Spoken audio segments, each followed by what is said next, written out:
Listo, dale nomás. ¿Sí? Sí, dale nomás. Está grabando. Bueno, buenos días. Hoy nos toca eh, hablar de endocarditis. Vamos a hacerla un poco interactiva ustedes me contestan. A ver, no sé por qué no pasa esto. Ahora no pasan los slides. Qué alegría.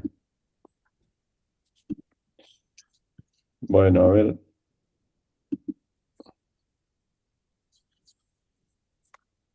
¿qué me dirían de esta figura que está aquí abajo, de la que está en movimiento?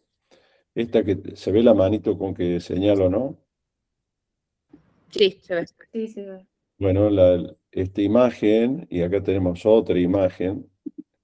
Una pena que no se mueve porque no tengo los códex, parece que algo falló, pero bueno, no importa. ¿Quién diría que tiene, acá hay una masa adherida a la válvula mitral, ¿no? Esta es otra adherida a la válvula mitral en vista de transesofágica y esta es otra. ¿Eh? Entonces, ¿qué dirían? ¿Quién diría de ustedes que este paciente tiene una endocarditis bacteriana? Buen día, Doc. En la primera imagen, la que está estática arriba a la izquierda, Sí, em, nada, me parece bastante sugestiva de, sí, una vegetación adherida a la válvula. Y en la móvil también, yo creo que sí. No sé que sea, la verdad que no vi muchas endocarditis, pero que tenga la vegetación, que se vea bien voluminosa y que tenga como solamente un pedículo bien fino adherido. No sé si son así todas las vegetaciones, eso me generó un poco de duda nomás. Pero la primera imagen arriba a la izquierda, me parece que sí.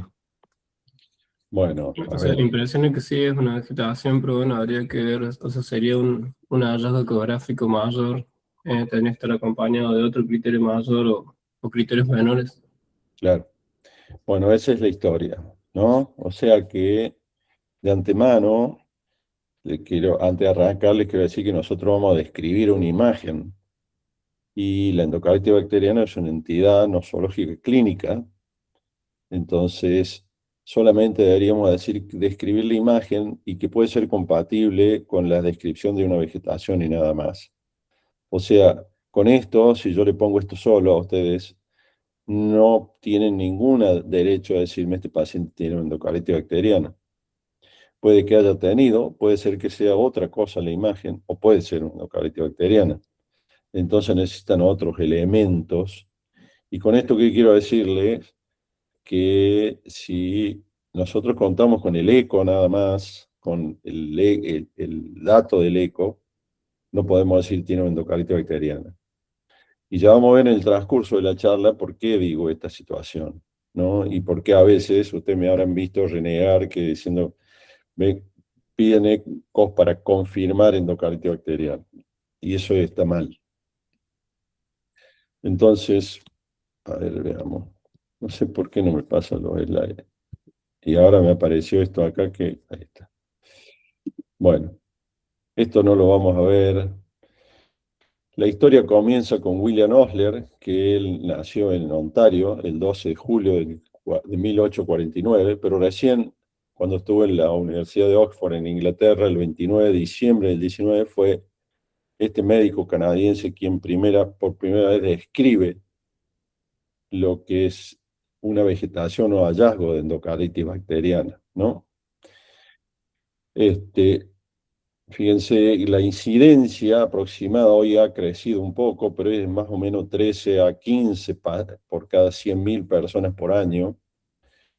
Y la primera descripción de la vegetación en modo M, con ecos, recién fue, fíjense, William Orser la describe en la anatomía patológica en 1919 y recién en el 73, con el eco modo M, se describen los primeros hallazgos de una vegetación.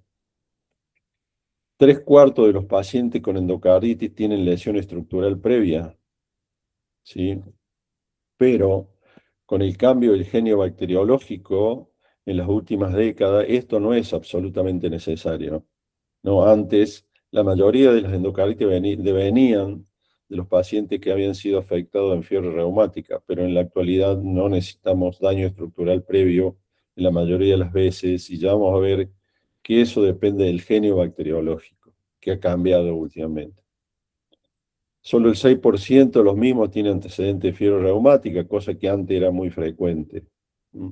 Ustedes recuerden que un 40% de las fiebres reumáticas pasan desapercibidas, ¿no? Entonces, probablemente tengamos una incidencia mayor de fiebre reumática y endocardititis bacteriana asentando sobre ello.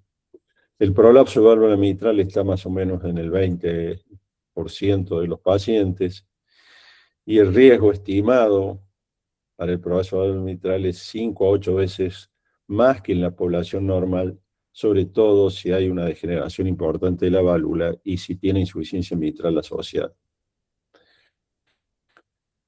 La valvulopatía aórtica es la causa predisponente entre el 2 y el 30% de los casos.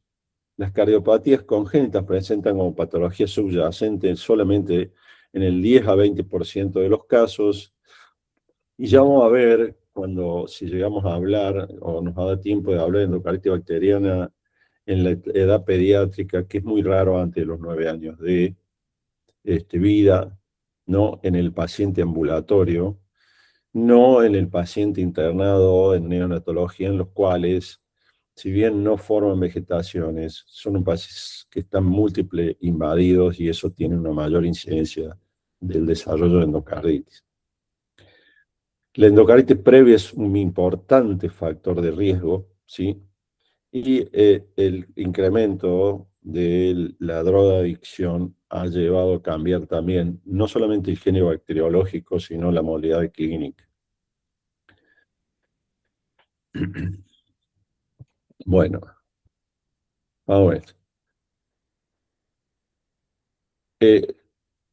Para que se desarrolle, ¿no?, el cuadro de endocarditis bacteriana, tenemos que tener esta conjunción, ¿no es cierto? Un huésped que tenga una predisposición, ¿sí?, que pueda faltar o no, pero las condiciones del huésped son muy importantes. Las válvulas o un endocardio predispuesto o alguna lesión endocárdica que predispone y el microorganismo, ¿no? La invasión del microorganismo al torrente circulatorio. De la conjunción de esto es que podemos desarrollar endocarditis bacteriana, ¿no? Vamos a ver. ¿Cuáles son los factores de riesgo cardíaco? La endocarditis infecciosa previa es un factor de riesgo. Aquel que tuvo una endocarditis bacteriana, ustedes deben decirle que los cuidados acerca de, ya sea si el paciente tiene una prótesis o tiene un marcapaso, un material extraño, los cuidados tienen que ser mucho mayor. Y aunque no lo tuviesen, si han salido de un proceso de endocarditis bacteriana, tienen una predisposición a desarrollar otra endocarditis bacteriana, más que el común de la gente. Bueno, las valvulopatías cardíacas, las válvulas protésicas, los catéteres venosos centrales, ya sean venosos o arteriales, los dispositivos electrónicos, los implantes intravenosos. Y esto, se acuerda que hablábamos los otros días, que colocar un marcapaso, primero no es una cosa inocua y benigna, cualquiera dice, che, es una pavada colocar un marcapaso, es una pavada un marcapaso, pero tiene una incidencia global, casi hasta, en algunos casos llega del 11% de endocarditis protésica del cable, ¿no? Bueno, en las cardiopatías congénitas. Y los factores de riesgo no cardíacos, bueno, son los catéteres venosos centrales, las personas que se inyectan drogas, los inmunosuprimidos, los procedimientos dentales invasivos quirúrgicos, las hospitalizaciones y la hemodiálisis. Esos son factores de riesgo no cardíacos en cuanto a frecuencia más importante. Los primeros, como la endocarditis bacteriana es una entidad clínica, y ya vamos a ver cómo. Las primeras descripciones clínicas fueron en 1977 por Pelletier y Peterdorf, que ellos la definieron como el diagnóstico de endocarditis definitiva, probable y posible. Definitiva es que decide o resuelve algo definitivo. Esto es definitivo. Yo decido y resuelvo o concluyo en el tema y puedo actuar según eso. Algo probable es que, sin ser seguro, es muy posible que sea, que se cumpla, suceda o exista, ¿no? Y algo posible es que puede ser o suceder o que se puede realizar, pero yo no lo puedo probar. Es posible que suceda o es posible que sea una endocarditis bacteriana, pero no te puedo probar eso, ¿no? Pero en 1981, von Reins, ¿no?, en Israel, agregó a esta definición de Petersen que éramos definitiva, probable, posible y rechazada. O sea que él, dentro de los criterios diagnósticos de endocarditis, dijo, bueno, esto en definitiva no es una endocarditis, lo cual es muy importante porque no es quedar con un diagnóstico probable o posible, ¿no es cierto?, es embarcarse en un tratamiento que sabemos que no es sencillo. En cambio, si tenemos criterios de rechazada, directamente esto no es una endocarditis. Bueno. En 1994, en Durax, en la Universidad de Duke, sacó el término de probable y dejó en definitiva posible y rechazada.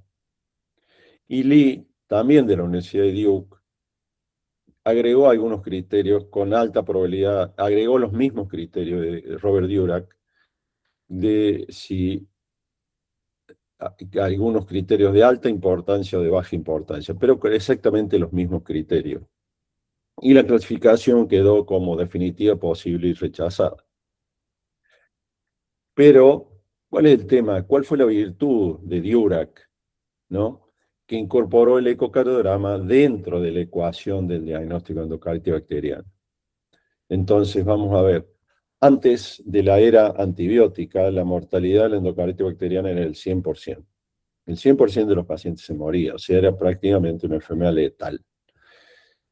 Con el advenimiento de los antibióticos, esta historia empezó a cambiar. Y la historia fue cambiando con el tiempo, porque fue cambiando tanto los mecanismos de predisposición a desarrollar endocarditis, como la invasión que produjimos en los pacientes. O sea, el UEFE fue cambiando, los antibióticos fueron cambiando y los gérmenes fueron cambiando. Entonces, William Osler escribió en 1985 que un diagnóstico no sospechado era un diagnóstico nunca hecho. Y un diagnóstico claro e inequívoco era precoz solo en el 10% de los casos. Entonces, es fundamental esto de la sospecha clínica de que este paciente puede tener una endocarditis bacteriana es absolutamente fundamental en todos los equipos que tratan este tipo de pacientes. Y esa sospecha depende de la experiencia del personal del equipo y de la evidencia científica. Entonces, absolutamente, y que tiene un impacto sobre la evolución, ¿sí?, de los pacientes y el pronóstico de los pacientes con endocarditis es la precocidad con la cual nosotros hagamos el diagnóstico. ¿Por qué? Porque la endocarditis es una enfermedad cambiante, agresiva y que puede ser letal.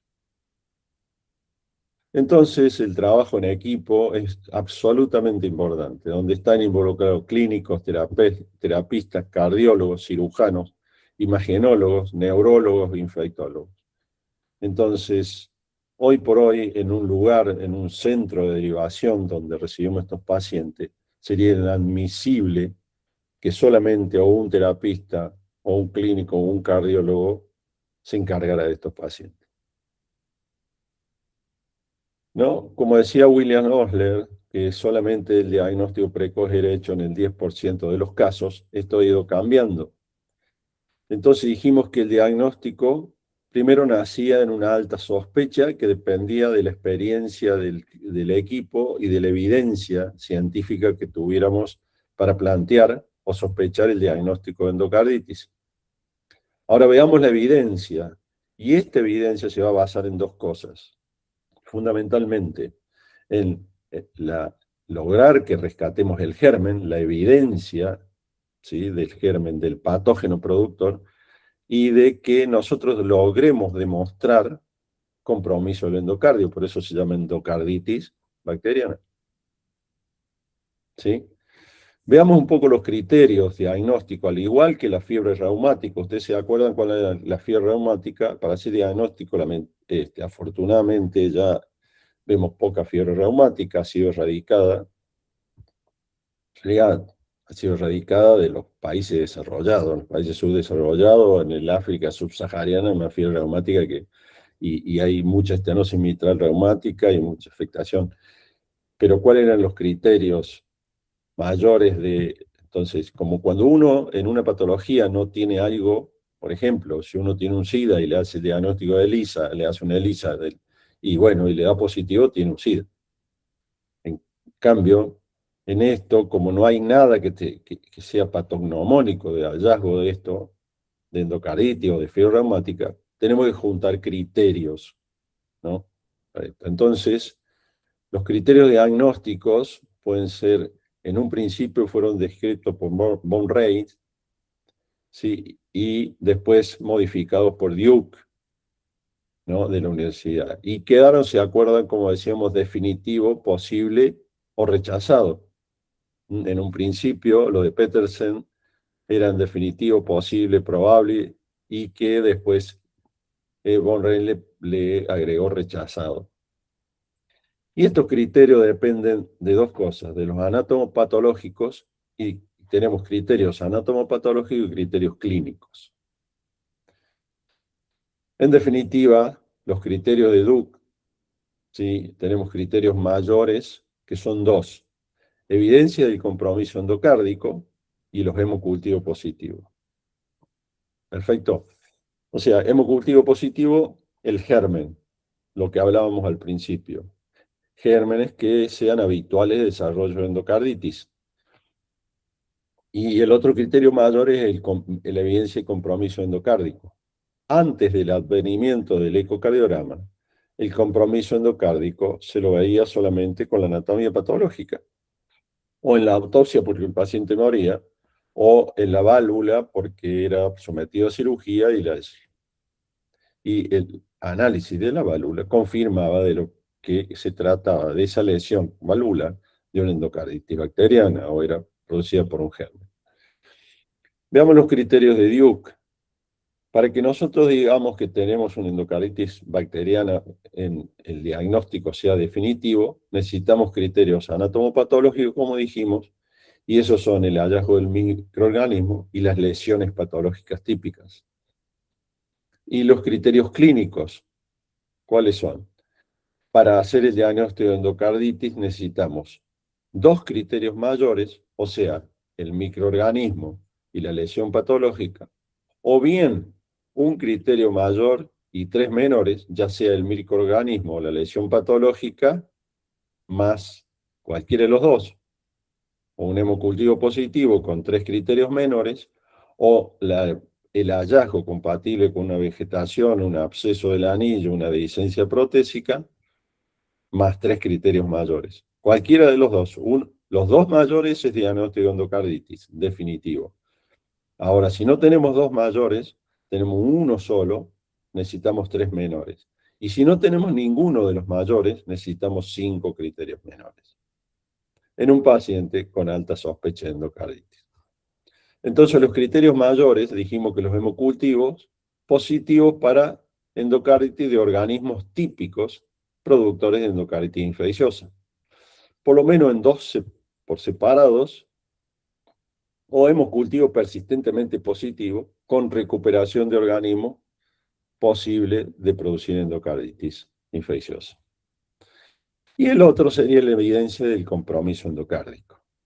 Entonces, y los criterios menores, de ahí perdón, volvemos atrás, la evidencia del compromiso endocárdico, el advenimiento que Robert Durack hizo con el ecocardiograma, incorporar el ecocardiograma como herramienta diagnóstica fundamental, fue a que sería un subrogante del hallazgo anatomopatológico que antaño hacían los cirujanos o las autopsias.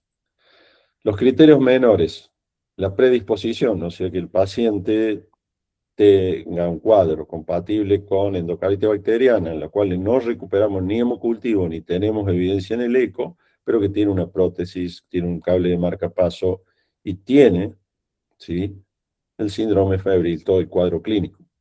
Entonces, sería la predisposición, el huésped en sí, ¿sí?, los fenómenos vasculares, que ya vamos a ver algo, ¿no?, los fenómenos inmunológicos, las evidencias microbiológicas, fenómenos embólicos y algunos otros hallazgos como embolia coronaria, fístula, ya vamos a ver. Entonces, cuando tenemos el diagnóstico de endocarditis posible, cuando los hallazgos hay consistentes para endocarditis bacteriana, pero que no alcanza para definitivo, o sea que no tenemos ni un criterio mayor, ni dos mayores, ni uno mayor y tres menores, ni cinco menores completos. ¿Sí? Pero tampoco tenemos criterios como para decir está rechazada en definitiva. Rechazada es que tenemos sospecha de endocarditis bacteriana, pero tenemos manifestaciones alternantes que nos hacen pensar endocarditis o no. Cuando hay resolución del cuadro en 4 días de antibióticos o menos, y cuando hay hallazgo, ausencia de hallazgo anatomopatológico luego de 4 días de antibiótico-terapia. O sea, ninguna endocarditis bacteriana cura con 4 días de antibiótico. O el cuadro clínico desaparece con 4 días de antibiótico. ¿Se acuerdan que le dije que los criterios se modificaban, fueron modificados, lo de Duke, y los dividió en criterios de gran importancia? Bueno,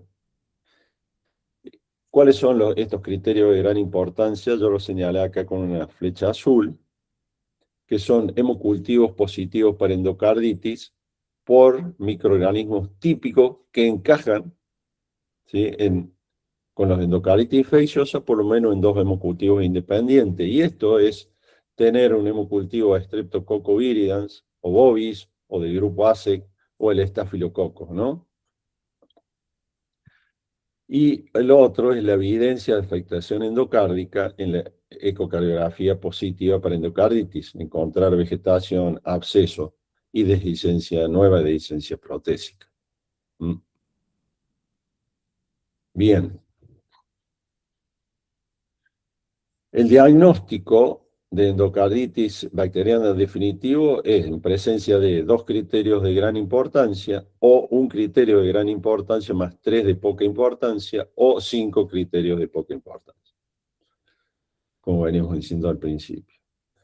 ¿No? Y es posible en presencia de un criterio de gran importancia y uno de poca importancia, o 3 criterios de poca importancia. ¿Estamos? O sea que esto de los criterios de importancia tienen que ver más que con el diagnóstico definitivo de endocarditis, con el diagnóstico de endocarditis posible. Sería un criterio de poca importancia encontrar un germen raro, por ejemplo, que sabemos que no es habitual para endocarditis infecciosa, pero que a su vez está asociado a un criterio de poca importancia. O 3 criterios de poca importancia y en un cuadro que es clínicamente compatible con endocarditis en un paciente que tiene un factor predisponente. ¿No? Bueno, fisiopatológicamente, ¿qué constituye esta enfermedad? Bueno, en realidad tiene efectos destructivos locales del germen. Tiene en la clínica pueden encontrar en la evolución clínica embolización de fragmentos de vegetaciones, de fragmentos, ya sea de prótesis, por ejemplo, o de la propia vegetación, siembra hemática de la infección y fenómenos inmunológicos. Más o menos estos son los efectos del... En cuanto a las imágenes, dijimos que el ecocardiograma se constituye en un subrogante de la anatomía patológica. Lo que antes se necesitaba como un criterio mayor, que era el compromiso endocárdico, y era visto solamente por una pieza anatómica o en la autopsia, hoy con las imágenes podemos llegar a decir que en presencia de un cuadro, siempre digo esto, en presencia de un cuadro compatible con endocarditis bacteriana, si tenemos una imagen compatible con aquellas que son combinadas como imágenes compatibles producidas por endocarditis, como la vegetación, los abscesos y la nueva dehiscencia protésica, ¿sí? Constituirlo en un criterio mayor anatomopatológico. Entonces, si ya tenemos el germen y tenemos la imagen, tenemos dos criterios mayores y tenemos el diagnóstico de endocarditis definitiva. ¿Bien? ¿Me siguen acá, hasta acá o no? Sí, doc. Sí, doc. ¿Se entiende lo que estoy diciendo o volvemos atrás? ¿La? Se entiende, se entiende. Sí, doc. Bueno, entonces, dentro de los criterios en imagen, el hallazgo de la vegetación es la vedette esta patología. Acá vemos una pieza anatómica, una válvula mitral con una gran vegetación. Acá esto es una raíz aórtica con una endocarditis bacteriana de la aorta, con un absceso del anillo. Y acá, lástima que no se mueve, porque no sé por qué, pero hay una dehiscencia de una prótesis con múltiples vegetaciones, y esto es... Encontrar estas imágenes son imágenes de criterio mayor para el diagnóstico. Bueno, lo otro, los fenómenos inmunológicos, los fenómenos embólicos como la mancha de Roth, que son embolias distales arteriales, las petequias conjuntivales, las hemorragias en astilla en el lecho unguial. Y veamos aquí, fíjense ustedes cómo si uno, este es un trabajo que se hizo en 69 pacientes que tenían diagnóstico de endocarditis bacteriana por anatomía patológica. O sea, estos pacientes habían sido operados y había sido analizado la pieza anatómica y realmente se había confirmado el diagnóstico de endocarditis. Entonces, retrospectivamente, le aplicaron los criterios de von Rhein y los nuevos criterios de Duke. ¿Se acuerdan que los viejos criterios eran probable, posible y rechazado? ¿Sí? Y con los nuevos criterios definitivo, posible o rechazado. Fíjense, si a estos pacientes que seguro tenían endocarditis bacteriana aplicaban los criterios de von Rhein, en ninguno hubieran hecho el diagnóstico de endocarditis definitiva. En el 51 probable, en el 32 posible, y lo hubieran rechazado solo en el 17% de los casos. A estos mismos pacientes los sometieron a los criterios de Duke y hicieron el diagnóstico, esos criterios en el 80% hubiera sido definitivo, mientras que ninguno fue con los criterios de von Rhein. 20% solo posible y 0% hubieran sido rechazados con estos criterios. Recuerden que todos tenían el diagnóstico anatomopatológico de endocarditis, o sea, todos tenían endocarditis. Entonces, la evidencia y compromiso endocárdico son hallazgo de vegetaciones, como dijimos, abscesos, nueva regurgitación valvular y nueva dehiscencia valvular protésica. El de nueva regurgitación valvular tiene el sesgo de que usted tiene que conocer el paciente previamente. No saben si el paciente ya era portador de una regurgitación valvular, un problema mitral con insuficiencia mitral previa, y si esa insuficiencia mitral que ahora están viendo no la tenía antes y no es nueva. El eco es la herramienta fundamental y por eso, ¿sí? La evidencia y el compromiso endocárdico, el eco es... Entonces la pregunta, ¿usted solicitaría un ecocardiograma para descartar endocarditis o solicitaría un ecocardiograma para confirmar endocarditis? A ver, ¿quién contesta? Vamos, sin miedo. O sea, tener un cuadro clínico y los de cultivos para confirmar. Bueno, hay alguien que dice solicitaría para confirmar endocarditis. Alguien solicitaría para descartar. Bueno, nadie. Entonces, la respuesta es correcta. Solicitaría el eco para confirmar endocarditis. ¿Por qué? Porque si yo solicito un eco, por eso por ahí vienen, dice, queremos descartar endocarditis. Si vos querés descartar endocarditis, ya en tu mente la estás descartando. Segundo, la alta sospecha clínica no existe. Lo más probable es que el paciente no tenga endocarditis. Me tenés que venir a decir, el eco es la herramienta que me va a dar la segunda pata del diagnóstico, ¿sí? Que sería el criterio anatomopatológico, el subrogante anatomopatológico, con los hallazgos ecocardiográficos. Porque si tengo un eco negativo, no voy a descartar endocarditis. Puedo tener un endocarditis y tener un ecocardiograma negativo. ¿Se entiende? Entonces no me hagan enojar cuando vengan a decirme que quieren descartar endocarditis. ¿Sí? Queremos un eco para confirmar la sospecha que tenemos de endocarditis. Esa sería la... Bueno, la evidencia del eco, entonces la pregunta es obvia, siempre hay que realizar un ecocardiograma transesofágico en endocarditis. La respuesta es no, ¿sí? Pero no siempre hay que hacer un eco transesofágico, pero si uno lo tiene, el eco transesofágico indicado en su momento puede agregar mucha información.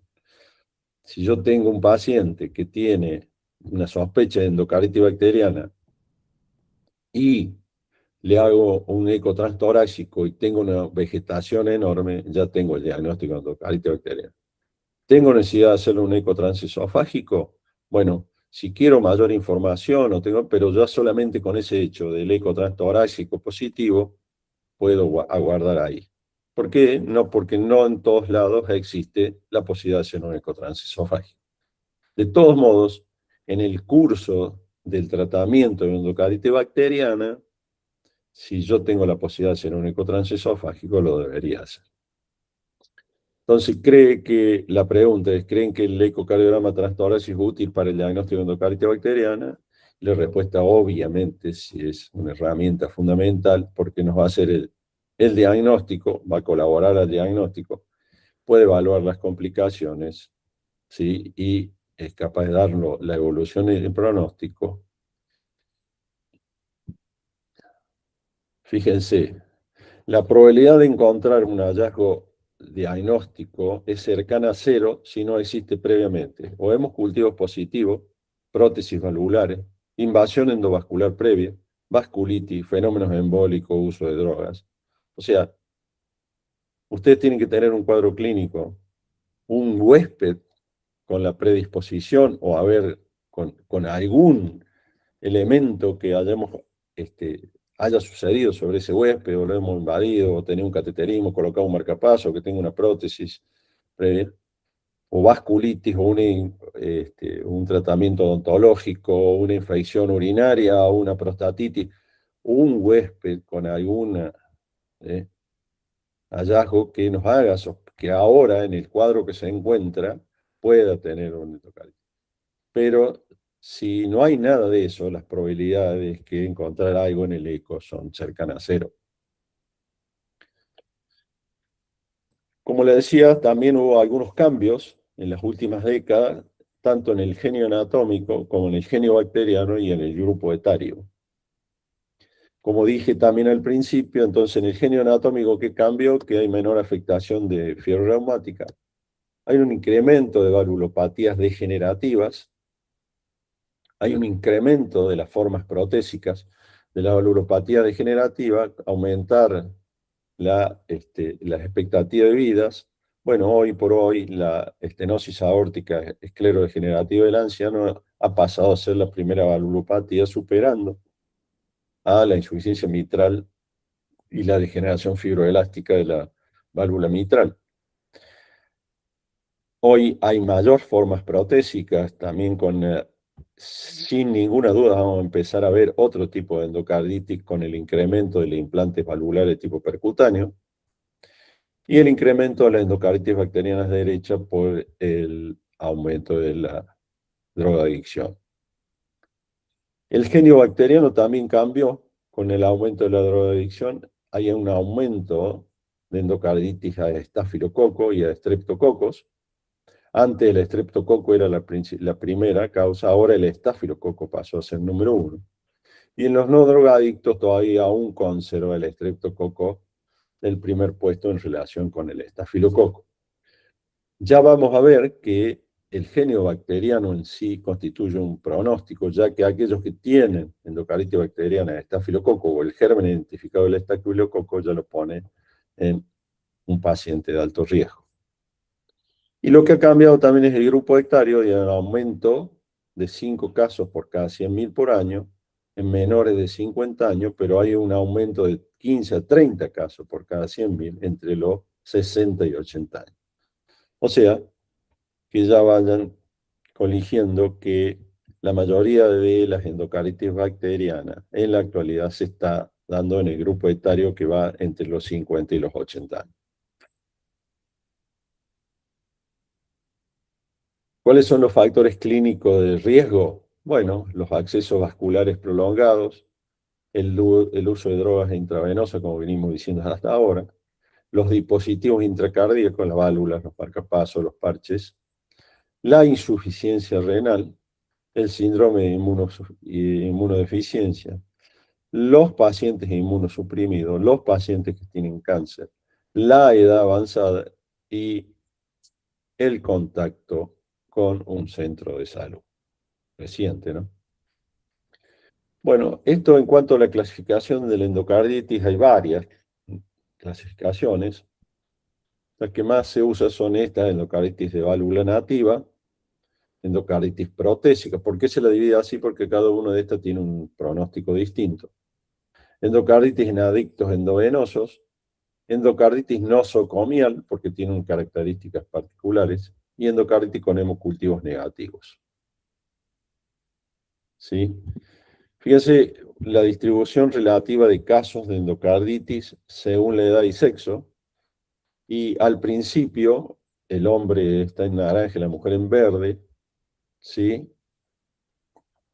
Entre los 15 y 20 años hay un predominio de las mujeres, pero después hasta la quinta década de la vida, como dije, y ahí permanece así hasta la edad, hasta la ancianidad, en el cual el hombre supera ligeramente a la mujer para haber un crecimiento de la incidencia endocarditis bacteriana en la mujer en las últimas décadas.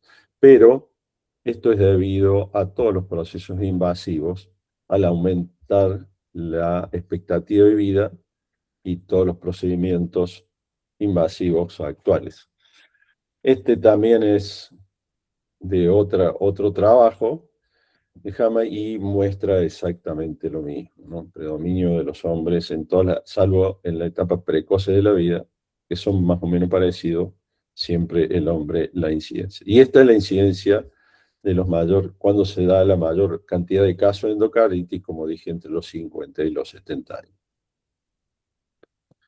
¿Cuál es la distribución relativa de casos de endocarditis según el microorganismo causal? Y fíjense, el Streptococcus bovis, que antes era muy frecuente, ahora ha caído, pero aumento del viridans, del enterococo y sobre todo en relación a patología digestiva y cáncer de colon. Otros estreptococos 6%, pero fíjense el incremento del estafilococo.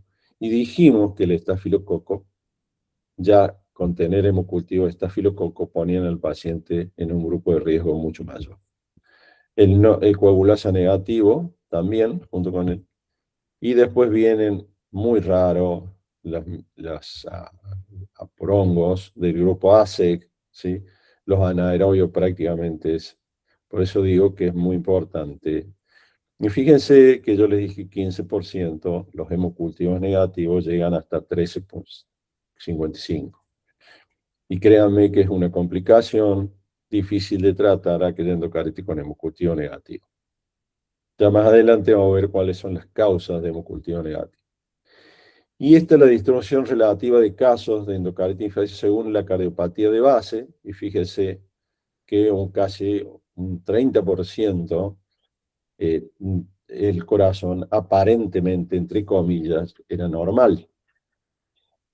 La incidencia de marcapasos, la serie arranca en un 6% marcapasos de los electroestimuladores, pero en algunas series han llegado a describirse hasta el 11%. La endocarditis previa, ¿sí? La miocardiopatía hipertrófica, no es causa frecuente o factor predisponente de endocarditis. El prolapso, fíjense que antes se daba profilaxis antibiótica a los que tenían prolapso no es tan la incidencia. Sí, la muerte súbita es más frecuente en la mujer y la endocarditis es más frecuente en el hombre, con degeneración mixomatosa de la válvula mitral. Las cardiopatías congénitas, y ya vamos a ver qué grupo de cardiopatías congénitas es más frecuente, ¿sí? De que pueda implantarse o desarrollar endocarditis. Bueno, las esclerosis degenerativas, ¿sí? Obviamente 36% las protésicas, y con esto lo que le dije, que vamos a ver, esto se va a incrementar sin ninguna duda con el implante percutáneo de tanto de válvula mitral, tricúspide como de aorta. Sí, bueno, esto es de acuerdo a la distribución de endocarditis izquierda, de acuerdo al germen, pero esto es lo que venimos diciendo hasta ahora. Y esto es los eventos clínicos de las endocarditis izquierdas según la afectación valvular. Fíjense que anormal o con aparentemente normal, ¿no? Si tienen una anormalidad, no hay mucha diferencia en cuanto a la incidencia de si tenía una válvula anormal o normal y se implantó en esta un germen, desarrollando endocarditis bacteriana, en cuanto no hay mucha diferencia en cuanto a la incidencia de necesidad de cirugía, desarrollo de insuficiencia cardíaca o de complicaciones o de embolias. O sea, ¿sí? La conclusión de esto es que no importa si haya estado sobre una válvula ya enferma o una válvula que haya sido sana previamente, tengo el desarrollo de endocarditis bacteriana, la incidencia tanto de necesidad de cirugía, insuficiencia cardíaca o embolia o complicaciones graves, es más o menos parecido. No hace diferencia. ¿Eh? Entonces, la epidemiología actual de la endocarditis bacteriana en el pasado eran adultos jóvenes con valvulopatía reumática e infectados la mayoría de las veces por estreptococo.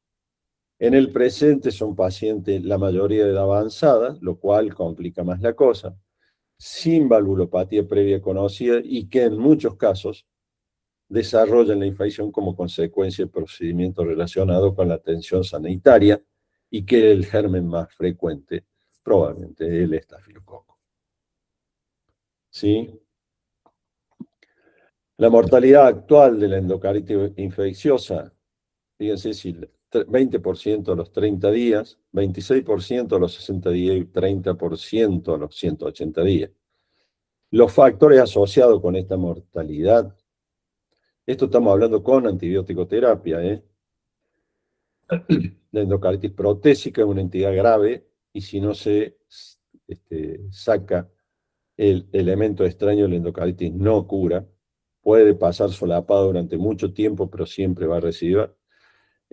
Nuestro amigo el estafilococo vuelve a estar aquí. La edad avanzada, el estafilococo coagulasa negativo. Los pacientes que en el curso de endocarditis bacteriana desarrollan edema agudo de pulmón, lo cual significa en la mayoría de las veces tener una valvulopatía secundaria, o sea, producida por la endocarditis de grado severo, las vegetaciones grandes en válvula mitral y el compromiso paravalvular le hace esto como la presencia de abscesos. Bueno, el ecocardiograma Doppler, el diagnóstico de la endocarditis de la enfermedad, es capaz de dar el diagnóstico de las complicaciones, además de ser un criterio mayor si encontramos aquellos hallazgos que dije que eran típicos de endocarditis en el ecocardiograma. Nos da el estado hemodinámico y nos puede dar un pronóstico, ¿no? Bueno. Esta era la primera, es la foto de la primera descripción en el año 1973 de una endocarditis bacteriana en la válvula aórtica. Fíjense, había que tener todo un cuadro muy lúcido y un cuadro clínico y después ver esto en el eco. Esto era lo máximo que veíamos en eco, que se veía en el año 1973. ¿Sí? Comparado, está pasando mucha agua bajo el puente, ¿no? Entonces, la vegetación, ¿cómo definimos vegetación? Es una masa o masas ecogénicas móviles adheridas a la superficie valvular endocárdica o a material protésico. ¿Sí? No necesariamente tiene que ser una válvula o un material protésico, tiene que estar adherida al endocardio, que puede ser de un vaso. O sea, demostrar compromiso endocárdico. Bueno, a ver si se mueve esto. No, no se va. Perdón. Bueno, esta es la imagen anatomopatológica de una vegetación, y acá esta es una vegetación adherida a la válvula mitral. No sé por qué el video no se... Entonces, la vegetación, su hallazgo por sí solo implica riesgo de complicación. O sea, cuando ustedes dan un informe, tienen hemocultivos positivos, tienen alta sospecha de endocarditis, piden el eco para confirmar eso, y el eco le confirma, ven la imagen móvil que adherida a la superficie endocárdica, lo que acabamos de definir como vegetación, le tienen que decir al familiar o al paciente que tiene esto que se llama vegetación, ¿sí? Que es producida por el germen, ¿sí? Y que el solo hallazgo de la vegetación ya predispone a complicaciones. ¿Sí? Deben esperar complicaciones. Si no las tienen, mejor. A su vez, las características morfológicas tienen implicancias pronósticas. Entonces, hay que ver la ecogenicidad de la vegetación, la movilidad, la ubicación y el tamaño. No es lo mismo tener una vegetación en posición aórtica que tener una vegetación en posición mitral. No es lo mismo una vegetación que tiene 3 milímetros a que tiene 14, 15 milímetros. ¿Sí? No es lo mismo tener una vegetación que es hiperecogénica que aquella que no tiene la ecogenicidad aumentada. O la movilidad, aquella vegetación que está adherida, que es sésil, no se mueve, que aquella que tiene un pedículo estrecho y tiene alta movilidad. Toda esta, la descripción de la vegetación, nos elaborará un pronóstico de posibles complicaciones, ¿no? Lo otro es dónde se ubican las vegetaciones, ¿no? Y bueno, acá está todo esto donde está la flechita, se pueden ubicar donde existe endotelio. Pero, por ejemplo, ¿no? En una comunicación interventricular donde el jet es de izquierda a derecha, la vegetación se va a ubicar. Sí, podemos tener vegetación en la cardiopatía congénita, por ejemplo, acá en una comunicación interventricular, en la válvula, o en este caso acá donde vemos el ductus. ¿Dónde se va a ubicar donde exista? No, por ejemplo, vamos a ver, acá en la CIB, en la cara ventricular derecha, no en donde la velocidad está muy aumentada, donde es el abocamiento de la CIB en el ventrículo izquierdo, sino donde se van a producir la rémora y el vórtice de presión en el endocardio del septum del lado derecho. Lo mismo para esta comunicación. Lo mismo para las válvulas sigmoideas, generalmente se implantan no en la cara ventricular, sino en la cara arterial. Y lo mismo para el ductus arterioso, en este caso, están descritos, ¿no? Para la comunicación, estas flechas amarillas que señalan el borde derecho, como le dije, del septo, o bien la pared libre del ventrículo derecho, donde va a impactar y producir el despulimiento del endotelio, ¿sí? Del endocardio del ventrículo derecho y ahí donde impacta el jet de la comunicación, ese descubrimiento es un lugar propicio para el implante de los gérmenes. ¿Sí? Entonces, el eco en la endocarditis, ¿sí?, nos va a ayudar para el diagnóstico, porque es un criterio mayor si nosotros encontramos un hallazgo característico de endocarditis, como dije, vegetación, absceso, nueva dehiscencia protésica. Nos puede dar el grado de disfunción valvular, de regurgitación masiva, ¿no? O si hay dehiscencia protésica, de disfunción protésica, ¿sí? Nos hace un diagnóstico y sospecha alta de embolia. ¿Por qué? Por si primero evalúa el riesgo de embolia. Si tenemos una vegetación grande, móvil y en posición mitral, tiene riesgo de embolia, o sea, nos va a dar diagnóstico, disfunción valvular y los riesgos de embolia. También nos va a evaluar si este paciente es sometido a cirugía, en una evaluación intra y postoperatoria, qué pasó con la nueva válvula protésica o lo que se hizo en la cirugía. Y también nos puede guiar en cuánto tiene que ser la duración del tratamiento, de acuerdo a cómo sea el comportamiento del hallazgo que nos haya hecho el diagnóstico de endocarditis. Pero a su vez, podemos ver la morfología y la dinámica de la vegetación, si existen abscesos, fístulas, nos elabora factores pronósticos, ¿sí?, nos da la repercusión hemodinámica y nos puede guiar cuándo es el momento adecuado para la cirugía. Bueno, son las 8. Dejamos aquí y Nadia, ¿podemos hacerlo en 2 veces esto? Yo no tengo problema, sigo, pero a las 9 tengo consultorio. Hola, no hay nadie. Doc, no sé si está nadie, pero sí, último lo podemos organizar para el jueves que viene. Bien. A ver cómo seguimos acá. Sí. Sí, vamos. Porque ustedes tienen hasta las 8, ¿no? Sí, Doc. Arrancan las actividades a las 8 y el pase de loco al cerro. Bueno. Entonces seguimos el jueves que viene. Dale, Bueno, perfecto. sí, Doc. Ok, Ahí nos para vemos. finalizo Nos acá, vemos. Doc. Bueno, Doc, gracias. Gracias, Doc. Gracias. Buen día. Gracias, Doc. Chao. Gracias.